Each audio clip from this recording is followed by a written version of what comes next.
Kisah Raja Rama pertama, pendiri dinasti Chakri. Bab I, bayi dari Ayutthaya. Pada tahun 1737, di Ayutthaya yang kala itu masih bersinar sebagai pusat kerajaan Siam, lahirlah seorang bayi laki-laki yang kelak akan dikenang dunia. Bayi itu diberi nama Tong Duang. Ia lahir bukan dari keluarga raja, melainkan dari kalangan bangsawan pejabat istana yang sederhana. Ayahnya seorang pejabat militer kecil, dan ibunya seorang wanita yang taat beragama. Tak menyangka anak ini akan mengubah sejarah Siam. Sejak kecil, Tong Duang menampakkan kecerdasan luar biasa. Ia suka duduk diam di serambi rumah, mendengarkan para tetua menceritakan kisah Jataka, riwayat kehidupan Sang Buddha. Ia juga tekun mempelajari aksara Pali dan dengan cepat menguasainya. Sang guru sering berkata sambil menepuk bahu kecilnya, "Nak Tong Duang, suatu hari engkau akan menuntun banyak orang. Aku bisa melihat nyala api kepemimpinan dalam matamu." Tong Duang bukan hanya rajin belajar, ia juga lincah dan kuat. Ketika anak-anak lain berlari tanpa tujuan, ia sering berlatih menggunakan tongkat kayu, berimajinasi sebagai prajurit yang menjaga Ayutthaya dari musuh. Ia bermain dengan disiplin, seolah-olah bahkan permainan pun harus dipimpin dengan aturan. Bab 2, remaja di bawah bayangan perang. Ketika Tong Duang beranjak remaja, Siam berada dalam masa genting. Kekuasaan Burma semakin besar, dan Ayutthaya yang dulu perkasa mulai retak. Rakyat khawatir, istana dibayangi intrik, dan perang seolah menjadi takdir yang tak bisa dihindari. Tong Duang memilih jalannya, menjadi prajurit. Dengan semangat berkobar, ia masuk dinas militer. Di sana ia membuktikan keberanian. Ia tak pernah mundur di medan tempur. Dengan tombak di tangan, ia mampu memimpin pasukan kecil untuk menahan gempuran musuh. Di ketentaraan, ia berkenalan dengan seorang pemuda lain, Taksin. Mereka bertemu saat berlatih strategi perang. Dua jiwa itu segera bersahabat erat, seperti dua saudara seperjuangan. Di bawah pohon besar mereka kerap berikrar, "Jika Ayutthaya jatuh, kita tidak boleh menyerah. Kita akan berjuang sampai titik darah penghabisan," kata Taksin dengan sorot mata penuh api. "Aku bersamamu, Taksin. Demi Siam, demi rakyat kita," jawab Tong Duang dengan tegas. Mereka berdua kelak menjadi pilar kebangkitan Siam. Bab 3, runtuhnya Ayutthaya. Tahun 1767 menjadi tahun kelam. Pasukan Burma menyerbu Ayutthaya. Kota yang selama 4 abad menjadi jantung Siam dibakar, kuil-kuil dijarah, emas dicuri, patung Buddha dirusak. Rakyat menangis, sebagian diperbudak, sebagian melarikan diri ke hutan. Tong Duang menyaksikan kota suci itu runtuh. Ia berdiri di antara asap dan puing-puing, hatinya teriris. "Apakah ini akhir dari Siam?" Ia bertanya lirih pada dirinya sendiri. Namun sahabatnya Taksin bangkit. Dengan tekad baja, ia menghimpun pasukan gerilya. Tong Duang bergabung dengannya, dan bersama-sama mereka melawan Burma. Dalam peperangan, kecil maupun besar, Tong Duang selalu berada di garis depan, memimpin serangan yang berani. Berita tentang keberanian Tong Duang tersebar luas. Ia tidak hanya pandai bertarung, tetapi juga bijak menenangkan rakyat, mengatur strategi, dan menegakkan ketertiban di desa-desa yang porak-poranda. Bapar, dari jenderal menjadi raja. Setelah Taksin berhasil merebut kembali Siam dan menjadi raja, Tong Duang menjadi salah satu jenderal paling setia. Ia memadamkan pemberontakan lokal, mengalahkan garnisun Burma, serta menata kembali wilayah yang kacau. Namun masa pemerintahan Taksin tidak berjalan mulus. Perlahan-lahan kekuasaannya diguncang kecurigaan, intrik, dan krisis batin. Hingga akhirnya terjadi perebutan kekuasaan. Para bangsawan memilih Tong Duang sebagai raja baru. Pada tahun 1782, ia dinobatkan sebagai Raja Siam dengan gelar Rama pertama, pendiri dinasti Chakri. Dalam penobatannya, rakyat bersorak, biksu-biksu melantunkan doa, dan gentak kuil berdentang panjang. Tong Duang, kini Rama pertama, menundukkan kepala sambil berbisik dalam hati, "Aku bukan dilahirkan untuk mahkota, tapi takdir memberikannya kepadaku. Demi Siam, aku akan memimpin." Bab 4, membangun Bangkok. Tugas pertamanya adalah memindahkan ibu kota. Ayutthaya sudah hancur, Tuan Buri dianggap tidak strategis. Ia memilih sebuah lokasi di tepi sungai Chao Phraya, tempat yang kelak dikenal sebagai Bangkok. Ia memerintahkan pembangunan istana megah yang kini kita kenal sebagai Grand Palace. Ia juga membangun Wat Phra Kaeo, kuil zamrud yang hingga kini menjadi simbol spiritual Thailand. Dinding kota diperkuat, parit digali, jalan-jalan dibangun. Bangkok bukan sekadar ibu kota baru, tetapi simbol kebangkitan. Dari reruntuhan sebuah kota modern lahir.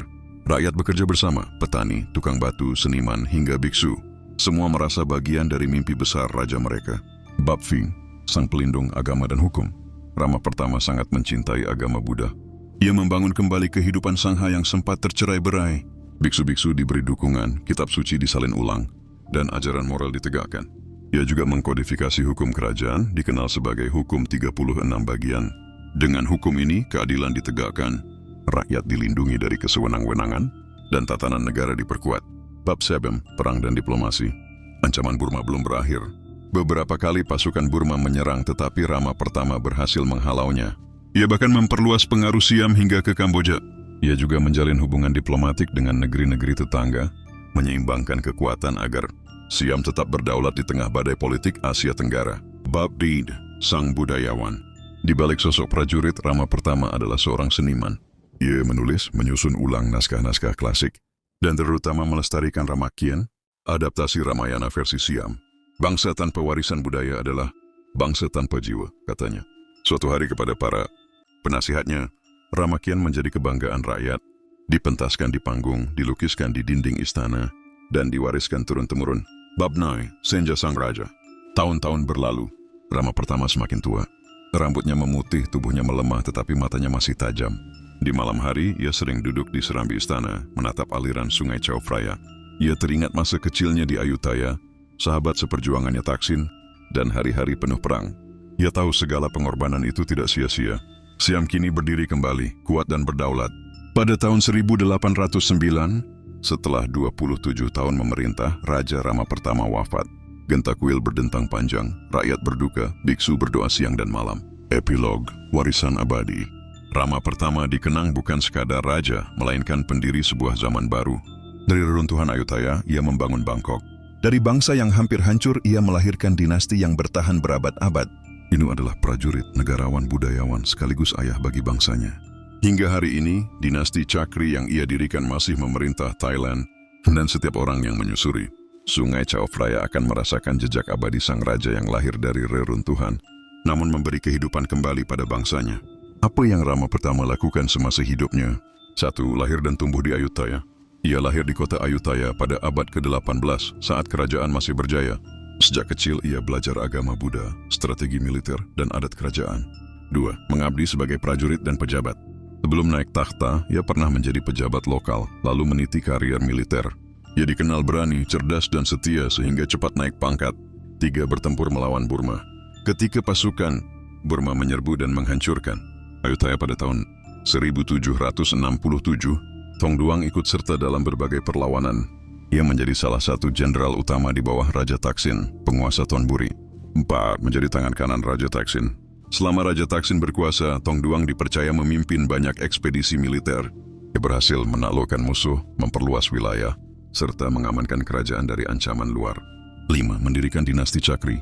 Setelah Raja Taksin jatuh pada tahun 1782, Thong Duang naik takhta sebagai Raja Rama pertama. Ia mendirikan dinasti Chakri yang bertahan hingga hari ini. Memindahkan ibu kota ke Bangkok. Ia melihat Thonburi kurang aman, maka ia memindahkan pusat kerajaan ke tepi timur sungai Chao Phraya, di tempat yang kemudian dikenal sebagai Bangkok. 7. Membangun Grand Palace dan Wat Phra Kaeo. Ia mendirikan Istana Agung dan Kuil Zamrud Buddha, yang menjadi pusat spiritual dan politik bangsa Siam. 8. Menyusun ulang hukum kerajaan. Ia memerintahkan kodifikasi hukum yang disebut Kot Metra Samduang untuk menjadi dasar hukum yang lebih teratur di Siam. 9. Melestarikan kebudayaan.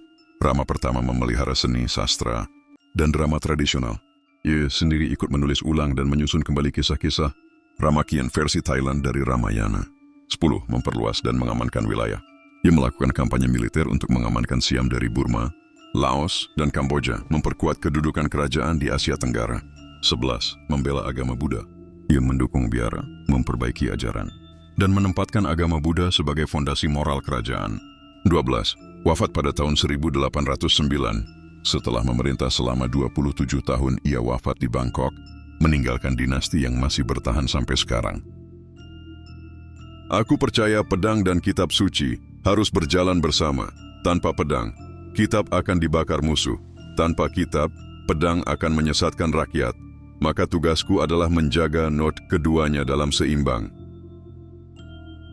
Bangkok akan menjadi jantung negeri ini, bukan karena istana yang megah berdiri di dalamnya, melainkan karena doa para biksu, kerja para petani, dan dagang para saudagar berpadu, membentuk denyut kehidupan yang tak pernah padam. Seorang raja bukan hanya pewaris tahta, ia adalah penjaga moral rakyat. Jika aku membiarkan hukum kacau, maka aku sama saja mengundang kehancuran, sebab keadilan adalah doa tiang yang menyangga atap istana. Aku memindahkan ibu kota ke tepi sungai, bukan hanya untuk mencari benteng alam, melainkan agar rakyatku melihat bahwa seperti sungai yang terus mengalir, kerajaan ini pun akan terus berjalan meski zaman berubah dan musuh datang silih berganti. Bangsa ini pernah runtuh ketika Ayutthaya dibakar oleh musuh. Namun selama hati rakyat tetap tegak, kerajaan baru akan lahir dari abu. Jangan takut pada kehancuran, sebab dari reruntuhanlah kita belajar membangun sesuatu yang lebih kuat dan lebih abadi.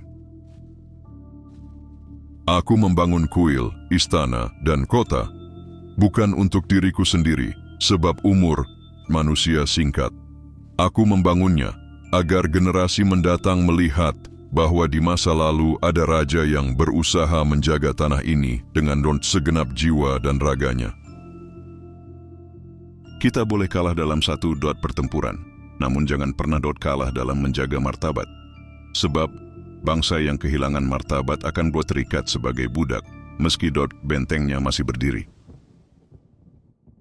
Aku tidak mendirikan dinasti ini demi darah keturunanku semata, melainkan demi memberi arah yang pasti bagi rakyat. Dinasti hanyalah wadah, yang lebih penting adalah jiwa bangsa yang hidup di dalamnya.